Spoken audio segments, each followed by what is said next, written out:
সামনে আমাদের বাবু হবে ইনশাআল্লাহ। মা বাবা হিসাবে আমাদের কেমন প্রস্তুতি নেওয়া উচিত? মা বাবা হিসাবে সদ্য যে দুনিয়াতে আগমন করতে যাচ্ছে যে শিশু, সেই শিশুর জন্য মা বাবার করণীয়গুলোর ভিতরে প্রথম করণীয় হলো আগে থেকে দোয়া করা সূরা ফুরকানের ৭৪ নম্বর আয়াত দিয়ে, রব্বানা হাব লানা মিন আজওয়াজিনা ওয়া যুররিয়াতিনা কুররাতা আয়ুন ওয়াজআলনা লিল মুত্তাকিনা ইমামা। আল্লাহ, সন্তান স্ত্রী যেন চক্ষু শীতলকারী হয়, আগে থেকে দোয়া করা। সন্তান ভূমিষ্ঠ হওয়ার সাথে সাথে সুন্নাহ হলো সন্তানের ডান কানে আজান, বাম কানে একামত দেওয়া, একামতের বাক্যগুলো শুনাই দেওয়া, কোল নিয়ে তাকে শুনাই দেওয়া, এটা মুস্তাহাব। এবং তৃতীয় আমল হলো সন্তানকে শয়তান থেকে পানাহ চাওয়ার দোয়া করা জন্মের পরপর। নবীজি সাল্লাল্লাহু আলাইহি সাল্লাম হাসান হোসেন রাদিয়াল্লাহু তাআলা আনহুমার জন্মের পর তাদের জন্য দোয়া করেছেন, উঈযুকুমা বিকালিমাতিল্লাহি তাম্মাহ মিন শাররি কুল্লি শাইতান ওয়া হাম্মিন কুল্লি আইনিল লাম্মা, অথবা উঈযুকুমা বিকালিমাতিল্লাহি তাম্মাতি মিন শাররি মা খালাক। আল্লাহ যা সৃষ্টি করেছেন ক্ষতিকর, এগুলোর ক্ষতি থেকে তোমাদের উভয়কে আমি আল্লাহর কাছে পানাহ চাই, তোমাদের জন্য আশ্রয় প্রার্থনা করি। নবীজি তার দুই নাতির জন্য দোয়া করেছেন, এই জন্য সন্তানের জন্য এই দোয়া বাবা মা, অভিভাবক, দাদা, নানা তারা করবেন। এরপর তার জন্য সুন্দর একটা নাম দেওয়া, সপ্তম দিনে তার আকিকা করা, তার মাথার চুলগুলো সপ্তম দিনে চেষে সেই পরিমাণ স্বর্ণ অথবা রূপা বা তার মূল্য আল্লাহর রাস্তায় দান করা, এবং সন্তান যেন দিনদার আল্লাহর মুত্তাকি হয় তার জন্য ছোটবেলা থেকে সে প্ল্যান পরিকল্পনা করা, তার কানে যেন মিউজিকের আওয়াজ না যায়, কোরআনের আয়াত যেন যায়, হ্যাঁ, বিভিন্ন আমল যেন সে দেখে, খারাপ পরিবেশ থেকে তাকে রক্ষা করার চেষ্টা করতে হবে, তার পেটে যেন হারাম খানা না যায়, হালাল খানা যায়, খারাপ পরিবেশ যেন না পায়, দিনী পরিবেশ যেন পায়, সেই চেষ্টা করতে হবে ইনশাআল্লাহ। তাহলে বাবা মা হিসাবে আশা করা যায় দায়িত্ব পালন করেছেন আপনি। সম্পত্তি লিখে না দেওয়ায় মাকে ঘর থেকে বের করে দিল ছেলে, এমন দৃশ্যগুলো দেখতে দেখতে আমরা ক্লান্ত। এই সমস্ত দৃশ্য আমাদের চোখে পানি নিয়ে আসে। আর কত দেখতে হবে এমন দৃশ্যগুলো বাংলাদেশে? এসব ঘটনা অহরহ ঘটছে, এবং এর আসল কারণ কি হতে পারে বলে আপনি মনে করেন? ভাই, বারবার করে আমরা এই বিষয়গুলোতে কথা বলেছি, যখনই কোনো বিষয় ঘটে আপনারা প্রশ্ন দেন, আমরা কথা বলি। মূলত আমাদের কাঠামোটা, রাষ্ট্রের কাঠামোটা ইসলাম এবং মুসলমানদের জন্য অনুকূল করে তৈরি করা হয়নি, কাঠামোগতভাবে বরং ডি ইসলামাইজেশন করার একটা প্রাণান্তকর চেষ্টা আমাদের দেশে করা হয়েছে, যার দুর্ভাগ্যজনক পরিণতি আমরা এখন দেখতে পাচ্ছি। এই যে সন্তানরা বাবার লাশ আটকে দিচ্ছে, জানাজা হতে দিচ্ছে না, দাফন হতে দিচ্ছে না, অথবা মাকে ঘর থেকে বের করে দিচ্ছে সম্পদের জন্য, এর একমাত্র কারণ হলো সন্তান দিন পায় নাই। সন্তান কি পায় নাই? বস্তুবাদী এই সমাজে মানুষকে শুধুমাত্র খাই শেখানো হয়েছে, স্যাক্রিফাইস শেখানো হয় নাই। ইসলাম আমাদেরকে স্যাক্রিফাইস শিখিয়েছে। আজকের পৃথিবীতে আপনি যেদিকে যাবেন, যেদিকে তাকাবেন, ভোগ ছাড়া কিচ্ছু নাই। প্রতিটা বিজ্ঞাপন, প্রতিটা অ্যাড্রেস, সেটা পত্রিকার পাতায় হোক, সেটা বিজ্ঞাপনে বিলবোর্ডে হোক, সেটা টেলিভিশন বা মোবাইলের স্ক্রিনে হোক, সকল বিজ্ঞাপনের মূল বার্তা মূলত ইন জেনারেল মূল বার্তা হলো কি? ভোগ করো। কি করো? ভোগ করো। সুন্দর সোফা, সুন্দর ফ্রিজ, দামি খাবার, মানে সবকিছু ভোগের আয়োজন। একমাত্র ইসলাম আপনাকে বলবে স্যাক্রিফাইস করো। মন চাইলেই সব করা যাবে না, কন্ট্রোল করতে হবে। ইসলামের এই চেতনা যদি রাষ্ট্র ধারণ করত এবং মানুষের মধ্যে সেটা দেওয়ার চেষ্টা করত, তাহলে আজকে এই ভয়াবহ অবস্থা আমাদেরকে দেখতে হতো না। আজকে বৃদ্ধাশ্রমের যে কালচার পৃথিবীতে এস্টাবলিশড হয়ে গেছে, এই নির্মম কালচারের পেছনের কারণ হলো আল্লাহর দ্বীনকে সমাজে প্রতিষ্ঠিত হতে দেওয়া হয়নি, আল্লাহর দ্বীনকে সন্তানদের মধ্যে এস্টাবলিশড করা হয়নি, যার ফলে অবস্থা হয়েছে। একজন দিনদার ছেলে পৃথিবীতে দেখাতে পারবেন না, একজন দিনদার ছেলে ৫ ওয়াক্ত নামাজ পড়ে, হালাল হারাম মেনটেন করে, কোরআন পড়ে, আল্লাহ এবং তার রাসূলের আদেশ নিষেধ মতো চলার চেষ্টা করে। এই মুসলমান তার মাকে সম্পদের জন্য ঘর থেকে বের করে দিয়েছে, বাবার লাশ আটকে রেখেছে, এই ধরনের কথা তো দূরের কথা, এর ধারে কাছেও কোনো দিনদার ছেলে মেয়ে দ্বারা কখনো গঠিত হওয়ার কোনো ঘটনা পৃথিবীতে দেখানো যাবে না। রেয়ার, খুঁজে পাওয়া কঠিন হবে, অসম্ভব মতো অলমোস্ট। তাহলে বোঝা গেল মূল সমস্যা হলো দিনদারিতা না থাকা।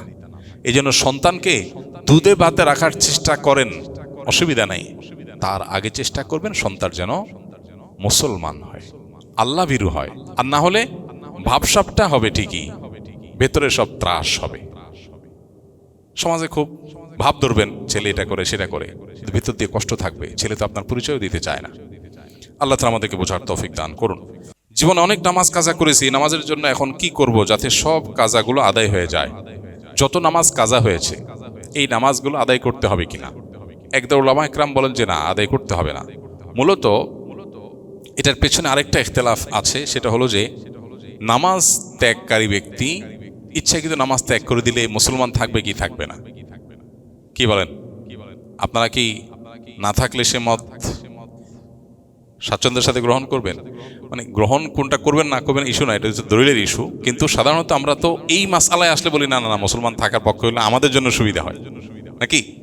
আচ্ছা, সুবিধা অসুবিধা দিতে মাসআলা হয় না, কোরআন হাদিসের আলোকে মাসআলা হয়। যাই হোক, মূলত সমস্ত ফিকহ কিতাবগুলোতে বাবু কাযাইল ফাওয়াইদ, সব মাযহাবের প্রায় ফিকহ কিতাবগুলোতে এই অধ্যায় আছে, ছুটে যাওয়া নামাজ আদায় করার অধ্যায়। তাহলে বোঝা গেল ছুটে যাওয়া নামাজ আদায় করতে হবে। যে নামাজগুলো ছুটে গেছে এই নামাজগুলো কি পরিমাণ ছুটেছে, কতগুলো ছুটেছে কাউন্ট করে আদায় করবেন।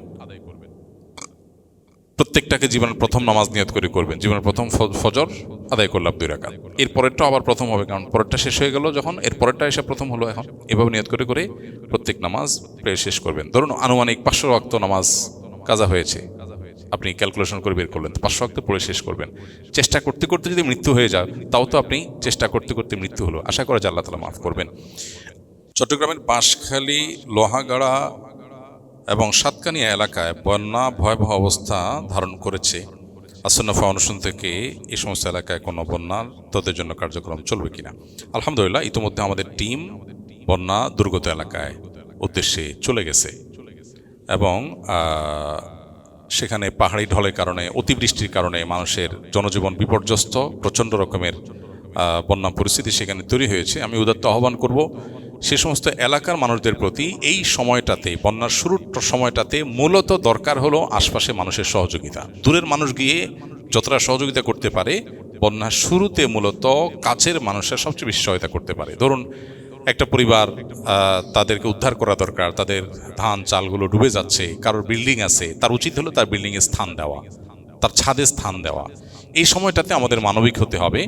আজকে তিনি বিপদে পড়েছেন, আগামীকাল না করে ভূমিকম্পে আমার বিল্ডিং শেষ হয়ে গেলে তখন তার কাঁচা ঘরেই হয়তো আমাকে উঠতে হবে। এজন্য আল্লাহকে সন্তুষ্ট করার জন্য এই সুযোগকে কাজে লাগানো, এটা স্কোপ বান্দাকে সেবা দেওয়ার জন্য, দিয়ে আল্লাহকে খুশি করার জন্য। এজন্য আমি উদাত্ত আহ্বান করব, এই সমস্ত দুর্গত এলাকাগুলোতে, বাঁশখালী, সাতকানিয়া, লোহাগাড়া, যে সমস্ত এলাকাগুলো প্লাবিত হয়ে গেছে, ঘরবাড়ি ডুবে গেছে, যাদের সামর্থ্য আছে, যাদের বড় দালান কোঠা আছে, তারা অন্যদেরকে, আশপাশের প্রতিবেশীদেরকে সকল প্রকার ভেদাভেদ ভুলে গিয়ে, এমনকি হিন্দু মুসলিম নির্বিশেষে প্রত্যেকটা মানুষকে আশ্রয় দিবেন এবং সবাইকে বেঁচে থাকতে সাহায্য করবেন। এটা হলো স্থানীয়দের সবচেয়ে বড় কাজ এবং এই মুহূর্তে তাদের কাজটা সবচেয়ে বেশি জরুরি। আমরা দূর থেকে গিয়ে যতটা করতে পারবো তারা আরও বেশি করতে পারবেন। অনেকে স্বার্থপরের মতো, আমি আমার ফ্যামিলি ভালো আছি, বা দরজা বন্ধ করে দেওয়া, বাকি সব দুনিয়া ডুবে যাক, আমার কিছু করার নেই, এই মানসিকতাটা, স্বার্থপরের মতো মানসিকতা একজন ইমানদার লালন করতে পারে না। এই টাইমটাতে আমরা সবাই সবার পাশে দাঁড়াবো, আর আশপাশের লোকেরা যার যার সাধ্য অনুযায়ী, আমার বাসায় খাবার আছে বা আমার আশপাশে আছি, তো আমি তাদের জন্য খাবার নিয়ে ছুটে যাবো, কারণ দূর থেকে মানুষ যাবে, তারা কাজ করবে, সময় লেগে যাবে। আসন্না ফাউন্ডেশন আলহামদুলিল্লাহ প্রতিবারই বন্যা হোক, অন্য যে কোনো দুর্গতি আসুক না কেন, দুর্যোগ আসুক না কেন, সেগুলোতে কাজ করে।